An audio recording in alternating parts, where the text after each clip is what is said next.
silver bells all seem to say, throw cares away. Christmas is here, bringing good cheer to young and old. Big and the bold, ding dong, ding dong, dong. കൂട്ടുകാരെ, Christmas ഇങ്ങ് അടുത്തില്ലേ? ക്രിസ്മസിന് ഒരുക്കായിട്ട് ഇന്ന് നമ്മൾ 25 നോമ്പ് തുടങ്ങിയില്ലേ? പറഞ്ഞ പോലെ നമ്മൾ എന്തിനാ നോമ്പൊക്കെ എടുക്കുന്നേ? നോമ്പുകാലം ആകുമ്പോൾ വീട്ടിലെല്ലാവരും നോമ്പെടുക്കുന്നു, കൂടെ നമ്മളും എടുക്കുന്നു. എന്നാൽ പാപത്തിൽ മുങ്ങിപ്പോയ നമ്മെ രക്ഷിക്കാൻ ഭൂമിയിലേക്ക് അയക്കപ്പെട്ട നമ്മുടെ രക്ഷകൻ്റെ പിറവിക്കായി പ്രാർത്ഥിച്ചൊരുങ്ങി കാത്തിരിക്കുന്ന നാളുകളാണ് ഈ 25 ദിവസം. ഇഷ്ടപ്പെട്ട ഭക്ഷണ സാധനങ്ങൾ ഉപേക്ഷിച്ചും ദിവസേന സുകൃതജപം ചൊല്ലിയും തീക്ഷ്ണതയോടെ പ്രാർത്ഥിക്കുമ്പോൾ അവിടുത്തെ സന്നിധിയിൽ നമ്മെക്കുറിച്ച് സന്തോഷമുണ്ടാകും.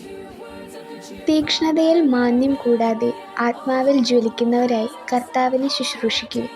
റോമ 12:11. അപ്പം എങ്ങനെയാ? നോമ്പെടുത്തൊരുങ്ങല്ലേ?